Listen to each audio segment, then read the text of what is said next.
Bonjour à tous, correction des calculs. Il fallait calculer 34,25 fois 4,4.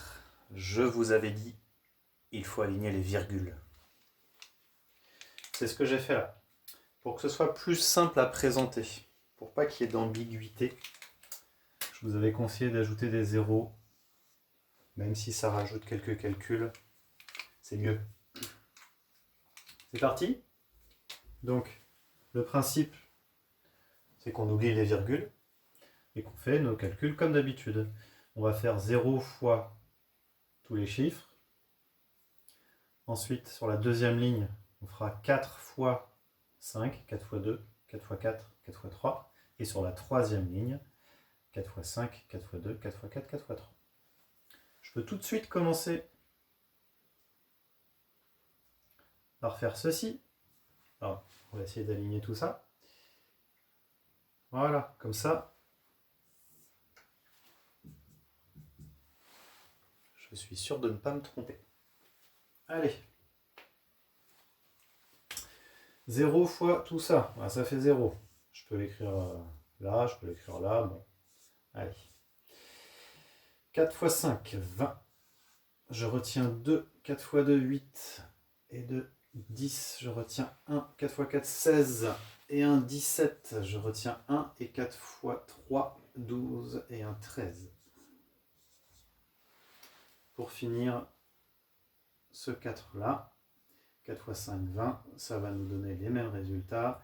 4 fois 2, 8 et 2, 10. 4 fois 4, 16 et 1, 17. Et 3, 4, 12 et 1, 13. C'est un peu serré. Et j'ai plus qu'à additionner ces trois lignes de calcul. 0, 0, encore 0, 7, 10, 3 et un 4 et un 5 avec la retenue. Et voilà. Et non, pas voilà. C'est pas fini. Puisque, allez, si je cache la petite partie là, la partie décimale, 4 fois 34, ça fait pas du tout 1 507 000. Pas possible. Donc il faut ajouter une virgule, n'oubliez surtout pas. La technique que j'avais donnée, c'était d'entourer les chiffres, c'est comme à la météo, d'entourer les chiffres de la partie décimale. Il y en a 4. Et oui, celui-là on l'utilise parce que on l'a utilisé pour faire nos calculs. 1, 2, 3, 4 chiffres après la virgule. 1, 2, 3, 4 chiffres après la virgule. Donc je la place ici pour qu'il y ait 4 chiffres après la virgule. Résultat, 150 et 7 dixièmes, 150,7. Passons à la division. Le conseil que je vous donne depuis le début de l'année, c'est de laisser de la place ici, parce qu'on ne sait pas ce qui va se passer. Peut-être qu'il va falloir rajouter une virgule. D'ailleurs, on va le faire tout de suite. Et puis, voilà, peut-être qu'il faudra rajouter des zéros, en fait. On verra. Donc, j'ajoute tout de suite une virgule.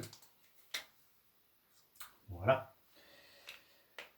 Je ne commence pas mes calculs, puisque depuis le début de l'année, je vous dis qu'il faut placer des points pour savoir combien de chiffres il y aura dans la partie entière. Combien de chiffres il y aura dans la partie entière, c'est-à-dire avant la virgule. Donc je ne m'occupe que de cette partie-là, la partie entière. Je ferai un calcul avec le 12. Et je ferai un calcul avec le 0 quand je l'aurai descendu. Donc, je sais qu'il y aura 2 calculs et après la virgule. Je place 2 points et la virgule. Et maintenant que j'ai fait ce travail, je fais mes calculs. Combien de fois 7 dans 12 ? Une seule fois 7. Une fois 7, 7. Il reste 5 parce que 7 et 5, 12. J'abaisse mon 0. Et 6 fois 7, 42. 7 fois 7, 49.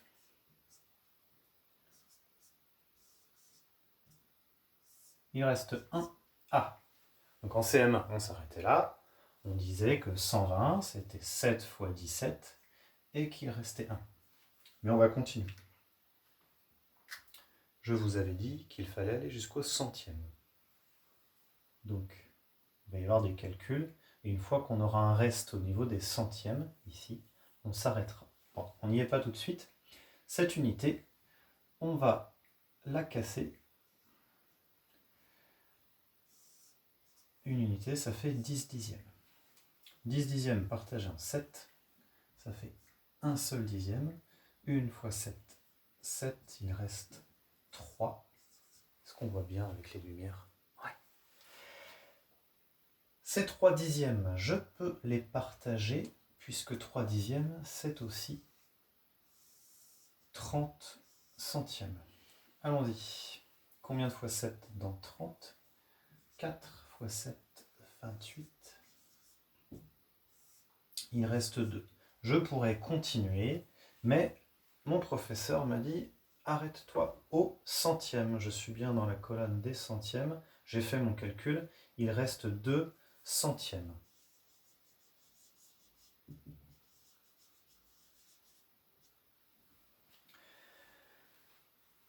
Je n'ai pas demandé de vérifier, c'est vrai. Mais je le fais devant vous, sous vos yeux ébahis. Pour vérifier, je vous rappelle, on multiplie le diviseur par le quotient et on rajoute le reste. 7 fois 17,14. Je mets ça entre parenthèses pour que ce soit plus lisible. Et j'ajoute 2 centièmes. Alors j'écris pas 2 centièmes en français. Si je connais bien mon tableau, je sais que 2 centièmes, ça s'écrit comme ça. Voilà. Je fais mon petit calcul à la calculatrice, par exemple, et je me rends compte que j'obtiens bien le nombre 120. Le nombre qui était là. Donc j'ai pas fait d'erreur dans mon calcul. Je suis content. J'ai terminé. Si vous avez des questions, envoyez-les moi par mail. À bientôt.